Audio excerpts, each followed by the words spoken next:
Hello everybody, City and Jones here. I'm your personal mythologist, and I guess this video is kind of an announcement on top of being a Photoshop kind of thing.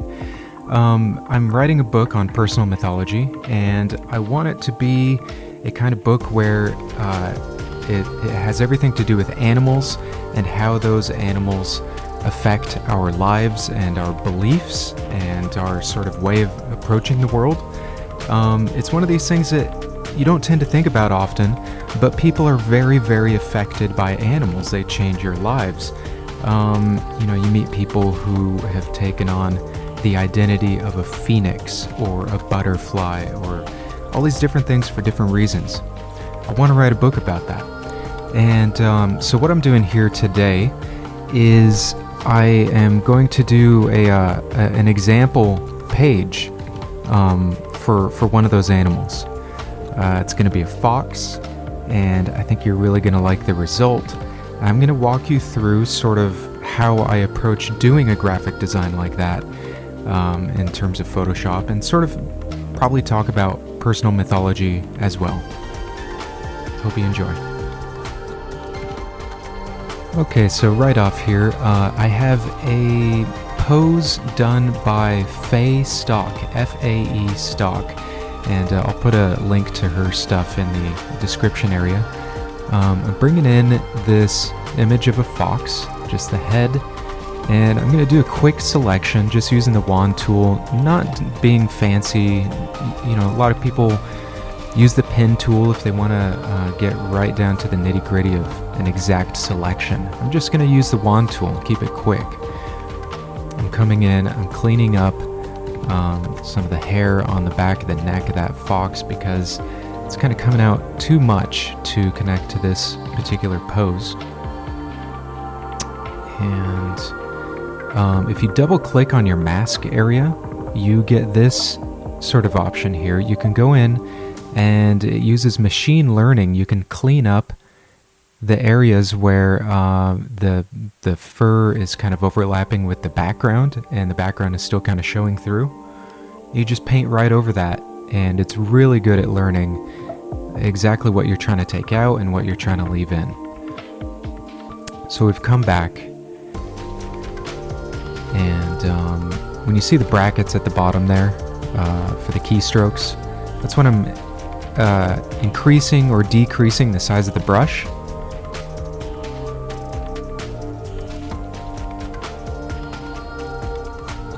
So I'm going to clean up the neck a little bit more. I'm just masking that area using non-destructive editing instead of erasing, which you can't come back and recreate those pixels, right? So you want to use a mask to cover things up for the most part. Here's a frame I'm experimenting with. I really want to get this sort of old school gilded, a little bit of a magical, enchanted feeling behind this. I think that helps capture what my mythos is all about, that it's bringing something sort of magical feeling to your life, even though it's not technically magic, you know, it's really at the root of it, it's psychology. Very impactful and helpful psychology. Now we're extracting the pose from the background and doing the same treatment of cleaning up some of those edges. I often jump around a lot. I don't necessarily go around the whole figure right at once and clean up every edge. I just like to keep in a flow of whatever's catching my interest at the moment. And I just keep doing that in cycles until it's where I want it to be. Here I'm bringing in a forest background from a previous My Mythos sort of promo or graphic that I did in the past. And we're going to reposition the fox head and the pose. And along with that forest background, I brought in an old filter that I used on that aforementioned design. And it gives this nice sort of older, a little bit weathered kind of look to things, a little more vintage. I'm using the healing tool to take out the sword And, it's always a gamble whether the healing tool is going to do exactly what you want or not. But I got it to do a good enough job that it's going to save me a lot of time, and I can come in and clean things up. So now I'm trying to use the healing tool again on these areas that obviously don't look quite right. But I'm pretty sure I find at this point that it's not quite working out. And so I go and I use the stamp tool, and that's what you see on this part.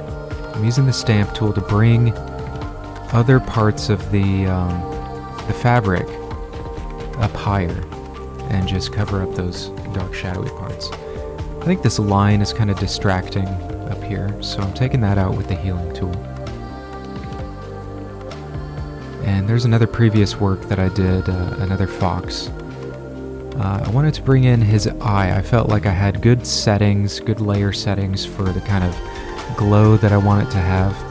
And I'm just using the vector points that are on that eye. It's a vector shape, a circle that I've just rendered down into the right shape that I want here. And just keep playing around with that until I like where it's at. I've got the opacity down at first, and then that lets me see the background where the actual eye is at. And I want to bring in this eye because this sort of like godlike effect of the glowing eyes. There's meaning behind that, right? It's not just a fancy effect, and when we're looking at things as a personal mythologist, we're looking at the meanings of things. And of course, those meanings are derived from human experience or, human thought. So this sort of godlike eye that I'm bringing in, what is that doing? What kind of meanings is that bringing into this? Well, it's deifying the creature. So they're no longer this sort of just individual creature out and about in the forest here. They are some sort of archetype. That is to say, like a model of something. A god is basically an archetype for something. And that could be for a set of values or virtues. It could be regarding, an element like, Thor, god of thunder, that sort of thing. And so when you deify this creature in particular, we have the main elements here being a fox who is looking somewhat sneaky or cunning or that sort of thing. And so we're creating an archetypal creature based around the ideas of stealth, intelligence, cunning, and I wanted to exemplify that. I think bringing in this sort of demi-god sort of look to them really helps that. I'm using a patch of fabric here to cover up a part that I think didn't work too well after I used a healing tool on it.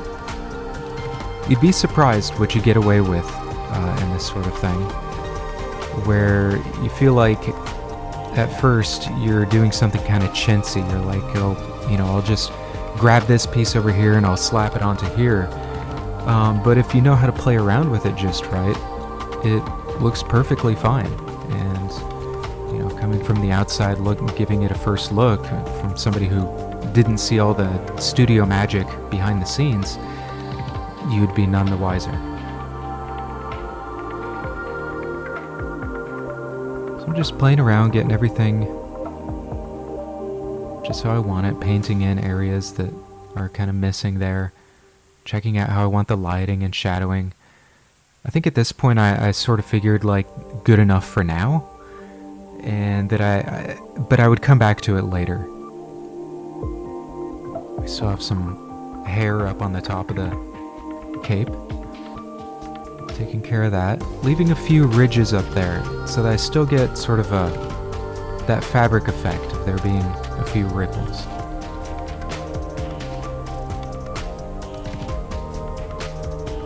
Again, taking patches of cloth, just slapping them in there, duplicating it, stick that in there.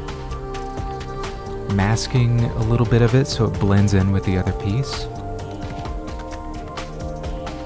Same thing there. Erasing some of the background.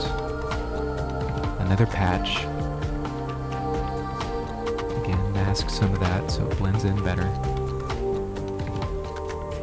I think I'm going to use a stamp tool here, fill in some more of that fabric. And there you go, from a distance, that's not too bad. Maybe use a little more work, but I mean, at a glance. I forgot to mention at the beginning of this video, what I mean for this to be is actually a draft. So what we're going to get to at the end of the video is a draft, and then I'll show you how I touched it up after that. I'm using a hairbrush here. It's just 3 little dots. And all I'm doing is unmasking parts of that fur. And I'm just going in and just real quick little marks to unmask parts of that fur. But it does a really good job of,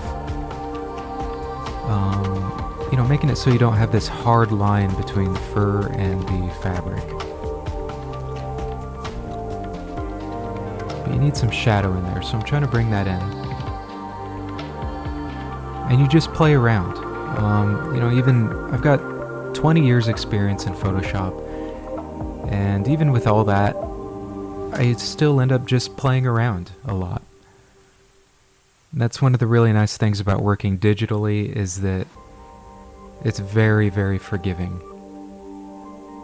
for just messing around until things are how you want them. Getting rid of some of this haloing around the hand. That happens from my sort of, you saw I did the quick and dirty wand selections earlier. That often leaves you with some haloing effects. Not a big deal. You come in, you can mask them up manually, or you can do like this. Again, double click on the mask. You come into this area and it gives you a particular kind of brush. I forget the name of it, but I think it's like the default brush they give you. And you just paint right over the halos, like I'm going to do here. Actually, I think I'm doing this part manual for now. When you see all that red, that's when I've double clicked on the mask and I've gone into where you can just brush it, and it uses machine learning to try and get rid of it for you. So I'm in the collarbone area. I want to fill that in with the fur and do some more of that quick hatchwork brush strokes of bringing in the fur around the fabric.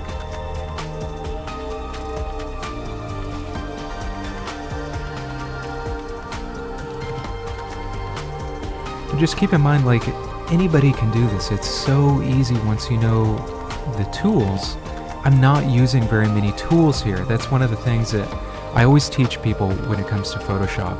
I've taught a lot of Photoshop, and those people have gone on to become very decent graphic designers. And this is one of the things I tell every one of them. Photoshop is full of, potentially hundreds of tools, but you only need maybe 10 of them, 12 of them or something for any particular project.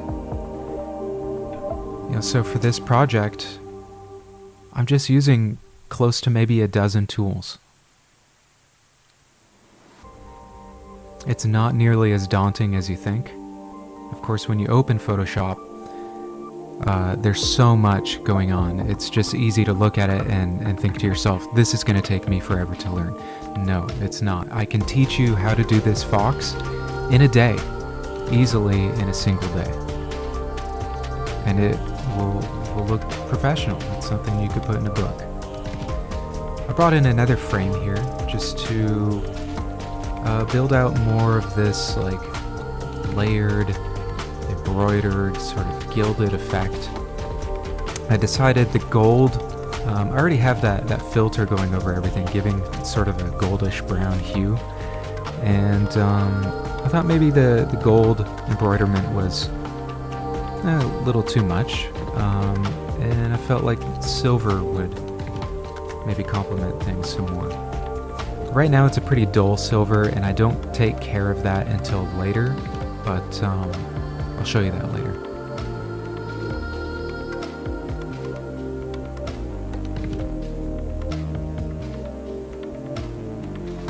So we just need to line things up. I put in some guidelines, that's those blue lines you see there. You just click and drag from the rulers on the top and the side to get those guidelines. And you just do a little math of like, well, if my document is this many pixels across, then I go to the halfway mark and drop the guideline there. If you want to center something up, whether it's vertically or horizontally, what you do, click V, learn your hotkeys first of all, use your keyboard. Click V to get the black arrow tool. Now you click Command or Control A to select the entire document, and then at the top of your Photoshop you'll see all these little buttons and options that sort of show you like alignment of how to align things. Well, there's one of them for vertical centering and one of them for vertical, or one for vertical centering horizontally and another for vertically. Click one of those, and whatever layer you're selected on is going to center in that way. And that's a quick way to center anything on your document. Alright, so here we have a draft version of what I want to put in the book. This isn't meant to be a full tutorial, you know, we really sped through things here. I could do full tutorials if anybody's interested. Let me know in the comments. That's something I would really enjoy doing. So now here's the thing, I didn't save a very good high definition version of this draft of it, I just have the video of it, but I came back later and I touched a bunch of things up. Actually not a ton, I didn't do that much more to it, but it looks far better, and here is that version now. So we added some shadowing of branches across the fox. I really made the borders around it much more punchy, contrasty, much more like a polished silver that's maybe gotten tarnished again over time or something, I don't know. The lettering has a nice layer style to it. So there you go. Pretty much ended the video there. I hope you enjoyed it, and I might want to do one of these for every one of the pages, I don't know. Let me know what you think in the comments. Like and subscribe if you want to see more of this kind of thing, and have a great day.